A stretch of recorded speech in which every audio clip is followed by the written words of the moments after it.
Am I the a-hole for refusing to share my lottery winnings with my boyfriend's dog, even though I promised? Plus update.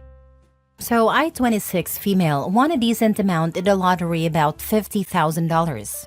Before I won, my boyfriend, 29 male, and I would always joke about how, if I ever hit it big, I'd split it 3 ways, between me, him, and his dog Baxter. Baxter is a golden retriever, and I love him, but I always thought it was, just a joke. Well, fast forward to me actually winning, and my boyfriend is now dead serious about wanting me to give Baxter's share of the money. He insists I promised, and that Baxter deserves $10,000 in a dog trust fund for future vet bills, toys, and whatever he needs. I told him that's ridiculous. Baxter is a dog and doesn't need a trust fund. Now, my boyfriend is calling me selfish and saying I went back on my word. He says it's not about the dog, it's about me not keeping promises, and that it shows I don't take our relationship seriously.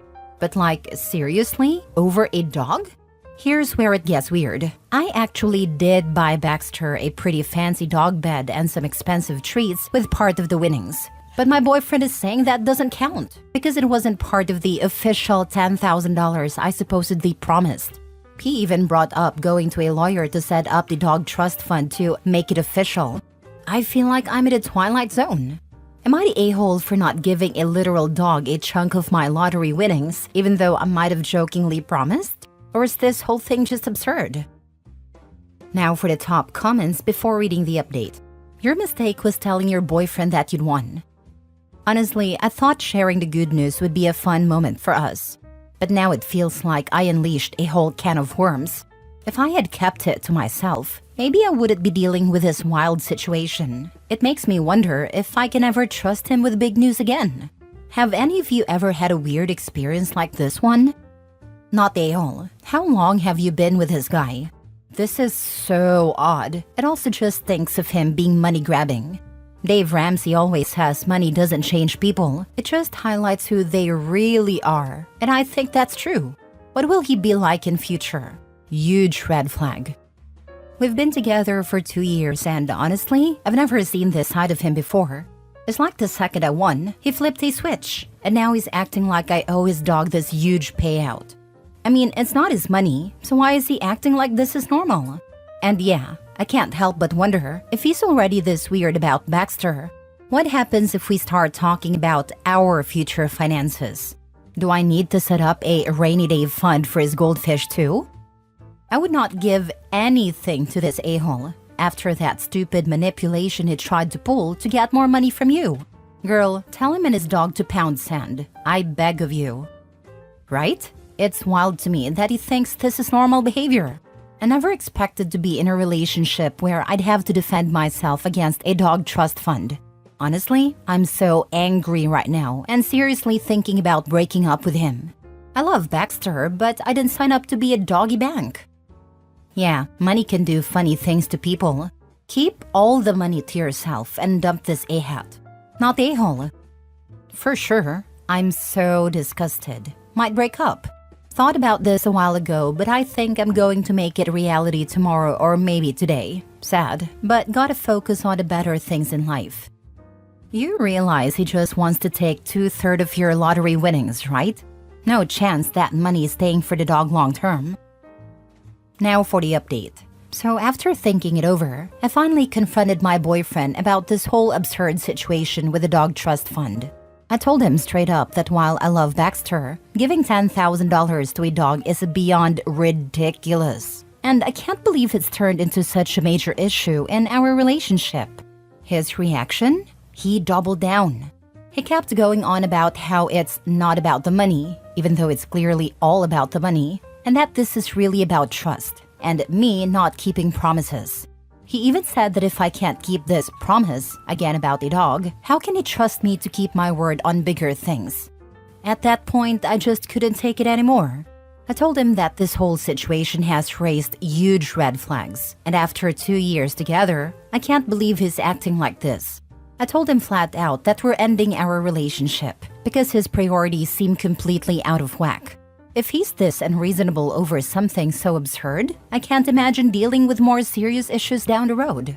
Instead of reflecting on what I said, he got defensive and accused me of breaking trust. I'm honestly floored by how this has spiraled, but I feel like this breakup was inevitable with how he's been acting. Am I the a-hole for ending a 2-year relationship over a dog trust fund, or is this as insane as it feels? Please tell me you didn't give him any of your winnings. No, I didn't give him any money. I love Baxter, but the whole idea of a dog trust fund is just too much for me. I think it's important to keep the focus on what this really says about our relationship, which is why I'm considering ending things. Just wanted to clarify since so many are asking. If he's prioritizing a dog trust fund over your relationship, that's a pretty massive red flag. Breaking up over this just shows you're not willing to waste time on someone whose values are so off. Trust your instincts. This isn't just about the dog, not the a-hole. This isn't about the dog at all. He isn't prioritizing a dog trust fund. He's prioritizing getting 2/3 of her winnings, because this is about money and control. Next story. Am I the a-hole for telling my husband that he absolutely ruined the birth of our child? Hi everyone. Our daughter is now 8 weeks old. So obviously, this whole argument has gone on a very, very long time. We both have been holding grudges and neither of us think that we are wrong. So when I got pregnant with my daughter, my husband started in immediately telling me that I should have a home birth. I really do not know why he was so adamant on it, but he was. At first, I brushed him off and told him I would think about it, because I was only 6 weeks pregnant and the birth seemed so far off. Of course, it came quickly and my husband would literally speak over me at doctor's appointments when my doctor would ask if I had a birth plan. This caused a few arguments between us in those 39 weeks of pregnancy, but I never really changed my mind. Eventually, my husband's mother sat down and talked to me, and she told me all of the reasons why they did not want me to go to a hospital for the birth. I expressed my concerns about, safety of the baby and myself, but just like my husband, she brushed me off. I ended up telling my husband that I would take myself to the hospital when it was time, and that I did not want a home birth. He acted as if he didn't hear me. We met with a doula who was also very pushy. I felt overwhelmed and not supported at all. I was 36 weeks at that point. So when I went into labor, I was 39 weeks, I begged, absolutely begged my husband to take me to the hospital where my doctor is. He wouldn't. He spoke to me condescendingly and called a doula instead. I was in labor for about 3 days, active labor for around the last 22 hours. I cried whole time. I just felt something was wrong. I was scared and oftentimes they left me alone. The doula told me that if active pushing in labor reached 24 hours, I had to go into the hospital. I remember thinking that I could not decide which was worse, staying in labor for another 2 hours or having my baby right there. When she was finally out, I don't even remember wanting to hold her. I just remember crying out of relief. Obviously, I am okay now, but I did not have a good experience. In my first appointment after birth with my doctor, she was very shocked I had the baby. She was concerned. I was so upset. I told my husband that he absolutely ruined it for me. I truly never want to go through that again. I hear mothers say that they forget all the pain the second they have the baby, but I didn't. I love my daughter so much, but it was horrible, and it was entirely his fault. So I told him that, several times. He rolls his eyes every time and tells me how mothers are strong, and how I am not trying to be strong. I told him that if we ever have another baby, which he wants, that I will never do a home birth ever again. His response is, we'll see. I cannot possibly be the a-hole here, can I? Everyone around me is acting like this is so normal, but it's not, is it? Info. Where are you? Where I am, the doctors would have told anyone speaking over the pregnant women to stop, and that their views actually mean very little. Southern US. I'm from Texas. I had a midwife birth. I know lots of midwives and home birthers. Your experience is not normal.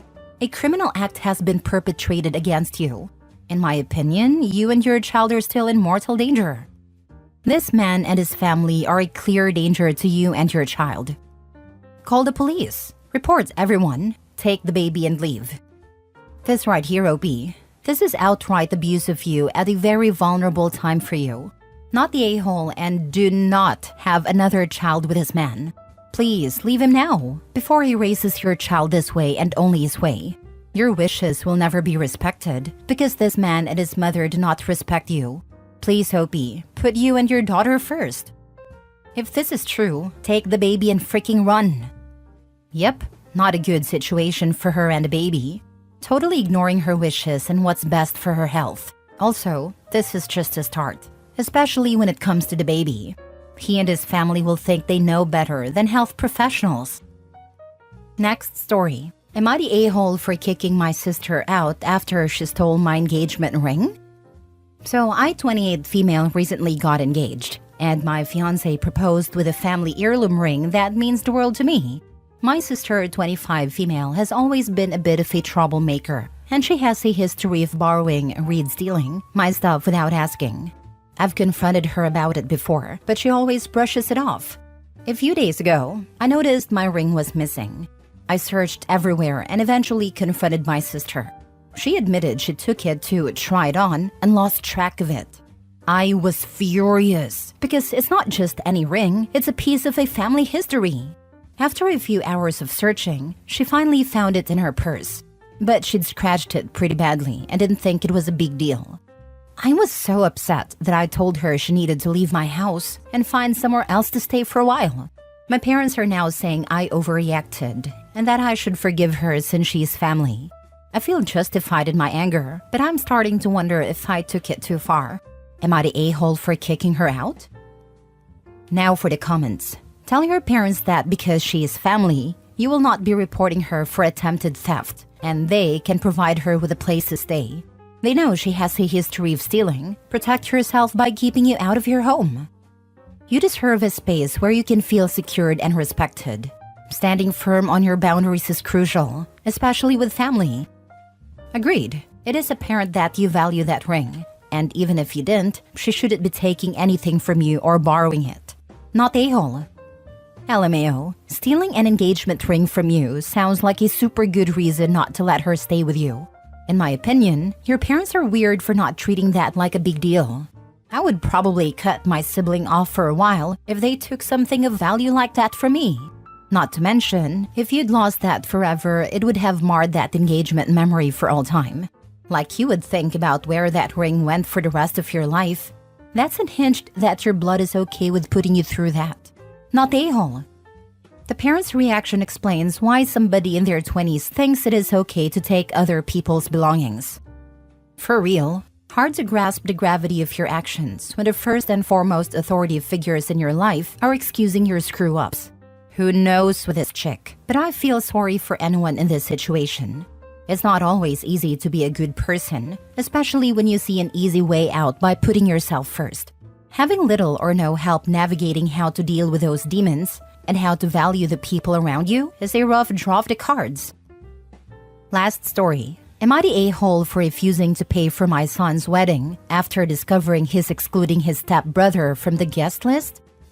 I, 52 male, have 2 sons. Alex, 28 male, my biological son from my first marriage, and Jake, 26 male, my stepson from my wife's previous relationship. I married my current wife, 48 female, when the boys were teenagers. We blended our families the best we could, but Alex and Jake never really bonded. They were civil, but there was always tension, mostly from Alex, who felt like I was replacing him when I remarried. Over the years, I've tried to treat them equally. I paid for both of their college tuitions, helped them with their first cars, and supported them in their endeavors. I've always seen Jake as my own son, and my wife has done the same with Alex. We've done everything possible to blend our family, even though we knew the boys would never be best friends.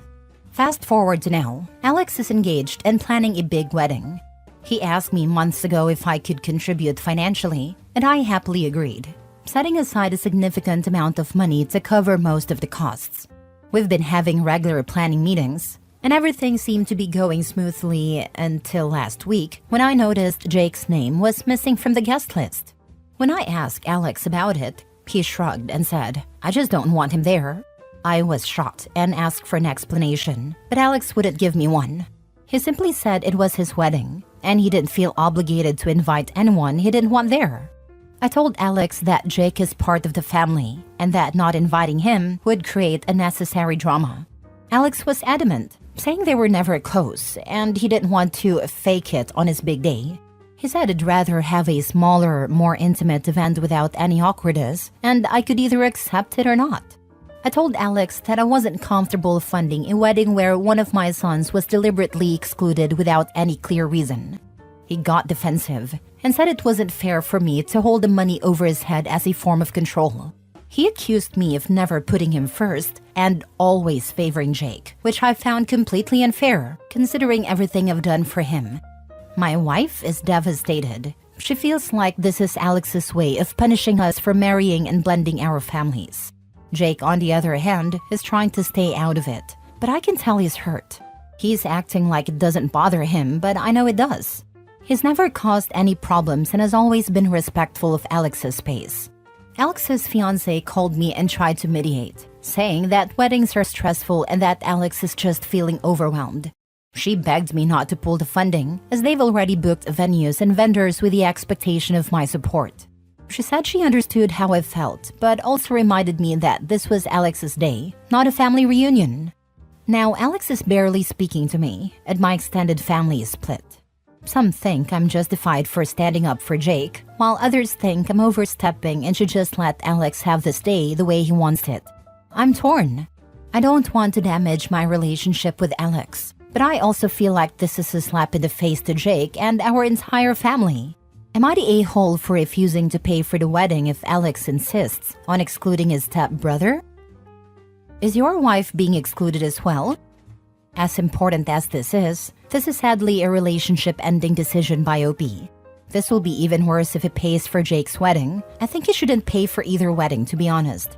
What I find extremely interesting is that, in the post, Jake is painted as the good one and Alex as the problematic one somehow. Maybe it's not intended as that, but it says it came off. Of course not. Even if OP's wife is a good stepmom, OP's stepson had/has a father and gained another. OP's son still needed a dad who prioritizes him the way stepmom prioritized her own son.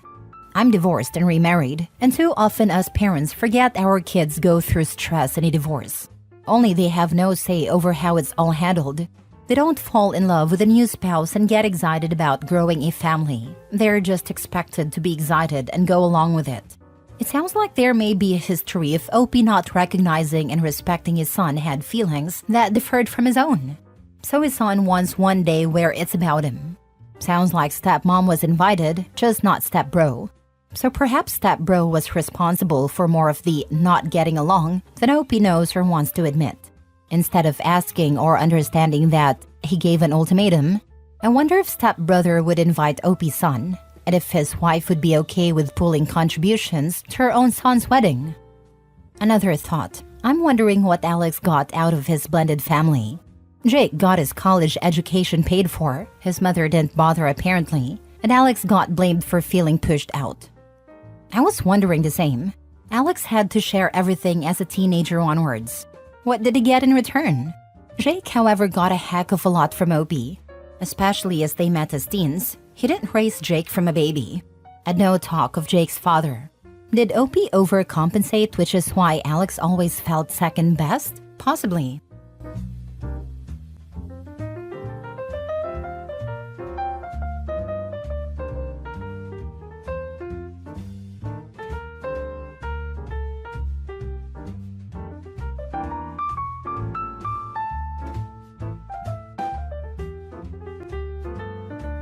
Am I the a-hole for refusing to pay for my sister's trip to water park? I, female 29, am a big fan of water parks, and so are my nieces, 16, 15, 13. Before COVID, my boyfriend and I wanted to go for a big trip to one of the biggest water parks I've ever been to, so one of the most expensive too. Then COVID happened and we missed it. This year was a total nightmare. My boyfriend and I are residents, and our hospital got understaffed, causing us to work double shifts on a regular basis. Due to our work schedule, my nieces helped us out with dogs from time to time, taking them on walks, etc. as we live on the same street. So when the water park opened, we decided to take a whole weekend off and just go. My brother, my niece's dad, called me and said that the girls really wanted to go too. Openly said he can't afford a trip and asked if we could take them and he would pay us back once things got better for him. My boyfriend and I decided we would love to take them, and we don't want any money back, partly because they're kids and they deserve to have some fun, and partly because we wanted to show our appreciation for taking care of our dogs. Then my sister, female 22, heard about it all and asked me if she and her girlfriend, female 22, can go too. I said sure, we all should go together as I thought they just wanted to join us there. A few days after our conversation, I texted her about the dates of the trip and that's the end of our conversation. One day before the trip, she called me and asked me at what time would we pick them up. I was confused and told her our car is 5 seats only, so they need to drive by themselves. She got a little annoyed because she didn't plan the road trip, then asked me which hotel they should head at. The water park has 3 of them. I said, I don't know, check which one you booked on your email. And firstly, she got silent, and then she got mad. She thought I booked the hotel for them, and she started freaking out. I also told her I haven't booked their water park passes either, and she got even more mad. The prices for that weekend went really high, so she asked me to PayPal her the money. I refused. She got really upset that I wouldn't pay for her and would pay for my nieces. Said I just prefer them over her. I promised her the trip so I can't say no now, etc, etc. Then my mom called me and asked me to go 50-50 with her on my sister's trip, but I also refused. I'm not a bankomat. She's an adult and she makes her own money choices. But she thinks if I can pay for, my nieces, I should be able to take her too. Only my brother stood up for me, and we have this whole family drama now. My family thinks I am the a-hole because I stood my sister up. Am I the a-hole? Now for the top comments. Not the a-hole. There's no possible way you are the a-hole here. Your sister just made a lot of assumptions, none of which were reasonable to make. Your mom encouraging her behavior, I'm guessing, is a big part of the problem. I hope you and your nieces have a great time. Thank you. We have already been there last weekend, and although this is definitely my favorite water park so far, I just felt awful getting all the hate messages from my family. Apparently my sister spent the whole weekend crying, and I started to wonder, is my judgment off and am I in the wrong? But now I see everyone is agreeing with me, so I feel a little more confident. Honestly, even if your fully grown adult sister expected you to take her daughter with you for free since you are taking your other nieces, you would still be not the a-hole. You're not an ATM machine. You're taking those kids specifically because they helped you out, and also their dad offered to pay you for those tickets. Not the a-hole. Nothing to feel guilty about. She's being a kid. She needs to be told that. You're not made of money. If your mom had a different opinion, she could have paid for her daughter. Not the a-hole. Your sister's 22. She's old enough to pay for herself. What is it with all of these full-grown adults? I've seen quite a few posts where just because a relative is covering/paying for someone's kids, they automatically think they should get a free ride too. How does that even begin to make sense in their minds? Not the a-hole. As an adult, you don't hear about another adult's trip, ask if you can go too, and then assume they are going to pay for you. So rude. Also, how on earth did you think you were all going to get in the car? Next story is titled, Am I the a-hole for not calling my dad and stepmother when it looked like my sister might not make it after delivery? My sister, 30 female, recently had a baby. Early in her pregnancy, she learned of complications and it terrified her. Not least of all because our mom died shortly after giving birth to me, and it has always seemed like the labor was at least partly to blame.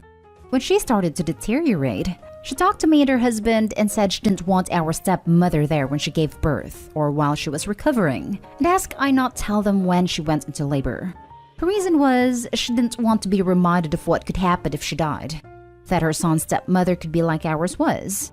Someone who was so insecure and paranoid about the fact we didn't want to stop talking or hearing about her, that she emotionally tried to suffocate us and beg for the role as mom from us. It was a real minefield growing up. She was worse with me because I was so young when she entered my life. I was 3, and she really wanted to be my mom.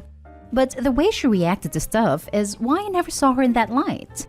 Like the time my sister and I were singing happy birthday to our mom up in heaven, because as kids we believe that, And we both don't now. And she started crying about how it was so mean to do that to her and all this stuff. Our dad never cared. He saw it as her wanting to be there and love us, and none of this was bad. I was 5 during that incident. When I was 10, she broke down sobbing because I wanted to spend the summer with my maternal grandparents. So even though we both know her husband would never let her be forgotten, she was still terrified. And so I did what she asked, and her labor did almost kill her. It was very touch and go for a bit, but she pulled through, and then I called our father. The fallout of it has been huge, and I'm being blamed.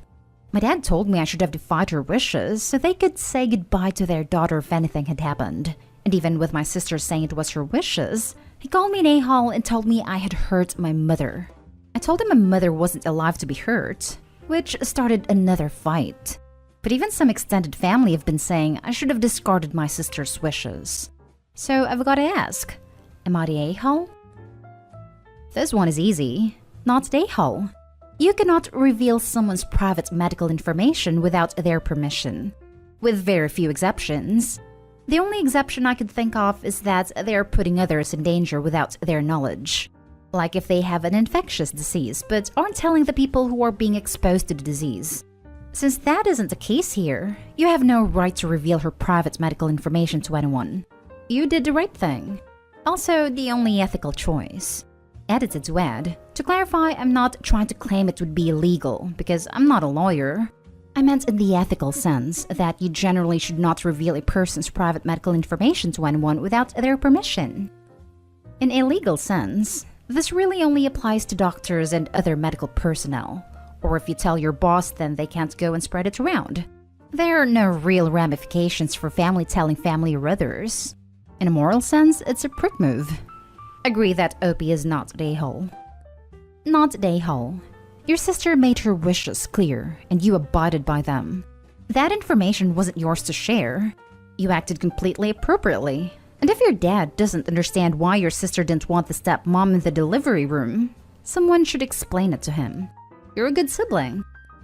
Opie doesn't state the rage, but I get the impression that dad has had at least 2 decades to figure out why his daughter wouldn't want his wife in the delivery room, and either doesn't get it or doesn't want to get it. At this point, it might be better to just limit contact with the two of them. Stepmom being so jealous of a dead woman that she managed to turn a kid who was 3 when she came into their life against her is telling of how bad she must have been. Not the a-hole. A dying person's wishes always come before the wishes of the living. It's amazing that you fulfilled hers. You're a wonderful sibling. Agreed. Also, a pregnant person's decisions about / during labor are more important than anyone else. Not the a-hole. Next story. Am I the a-hole for not forgiving my infertile friend after she got pregnant? For about 10 years, I, female 28, have been in a group of friends, 6 couples and 3 singles. One of the couples, Jane, female 32, and John, male 33, started trying for a baby about 6 to 7 years ago, and they found out that they most likely would never have a baby, at least not without help. They were pretty open about this with us, and we were all supportive.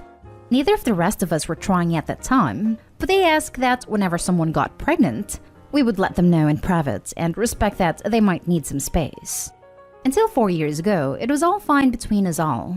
But Jane still hadn't gotten pregnant and was struggling a lot, especially with several of our friends having babies, including me and my husband, male 32. Jane didn't want to be around as much, and she asked that we step down on contact. All of us with kids, that is. We understood and respected it, although of course we missed her.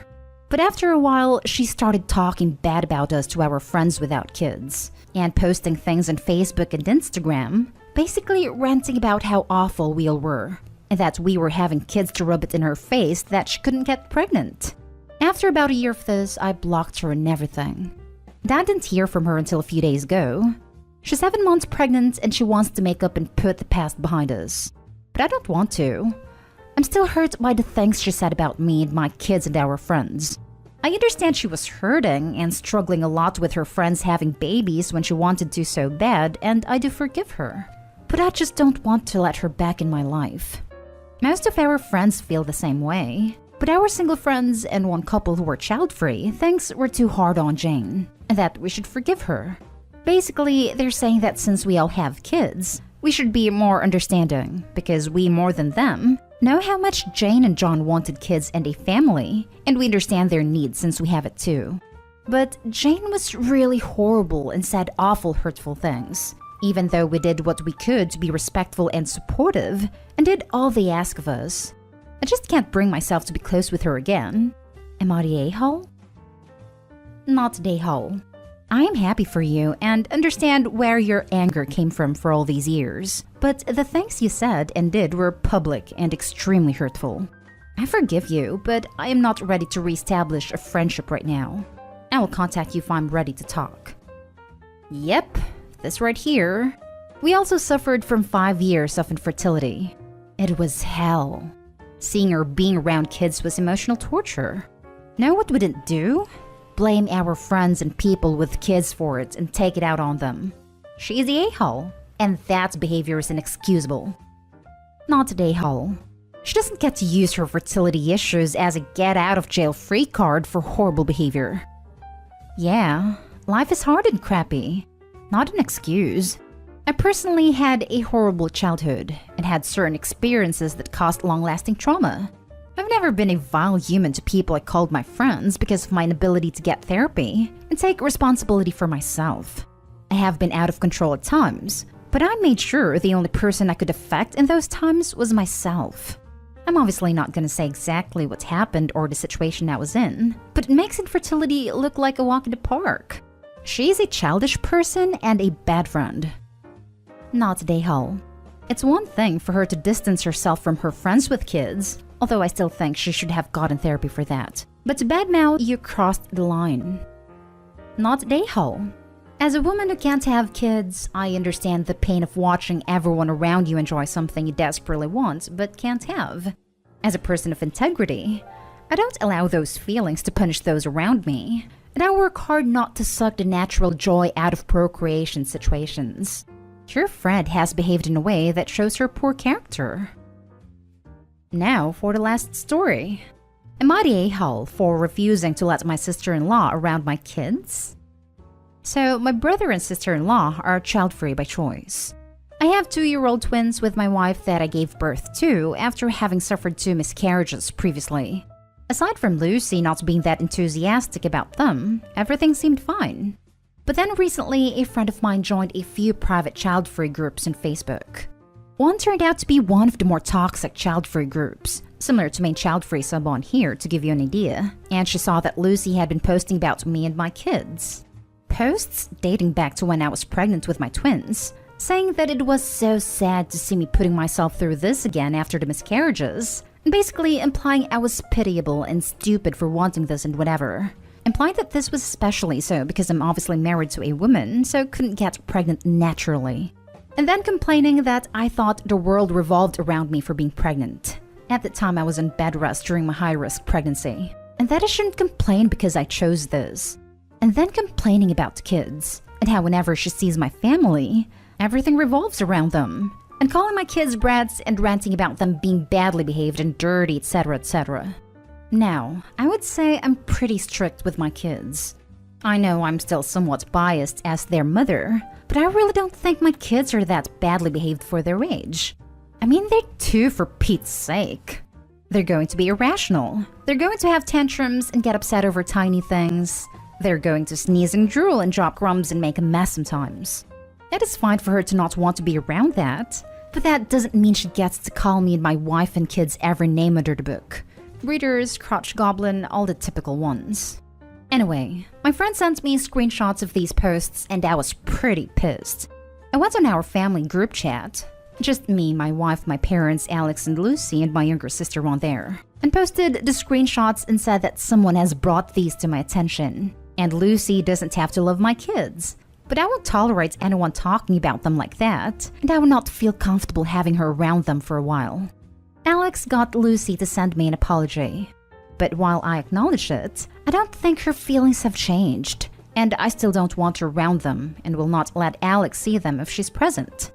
Alex is really upset about being caught in the middle and kind of implied I'm withholding my kids from him to punish him from what Lucy did, and says that I should forgive her because she was just venting in private and would never say that to our faces.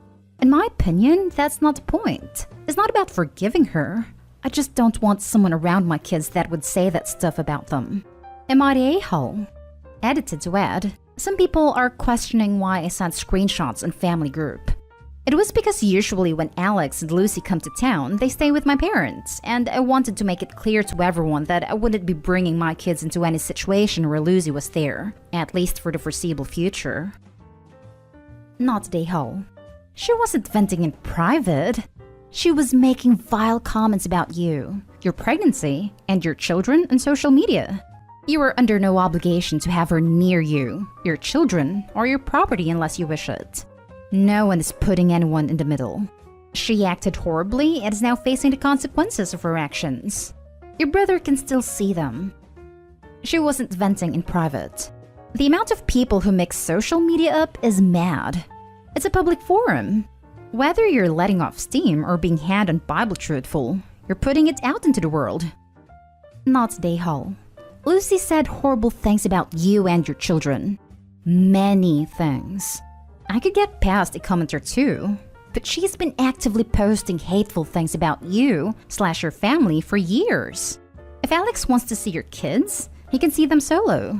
His excuse that she was just venting in private is absurd. Posting stuff on Facebook is the opposite of private. The fact that she would never say that to your faces doesn't help. It just means she's two-faced and fake. Agreed. Unfortunately for them, the cat's out of the bag, and they'll have to deal with the fallout now. Alex will have to suck it up and see the twins on his own.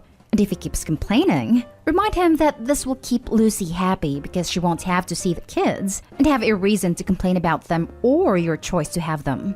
This is frankly a kind compromise. Not the a-hole. Not the a-hole. Because she was just venting in private and would never say that to our faces. Yes, because talking bad about you behind your back is so much more acceptable. Your brother does get to see your children without Lucy present, so you are not punishing him. If he chooses to not see the kids, that's punishing himself. You don't have to associate with people who call you breeder or your kids crotch goblins. Child-free is a perfectly fine choice for your life. You should let others make choices about their lives as well without your opinion, as long as their choice does not negatively affect you.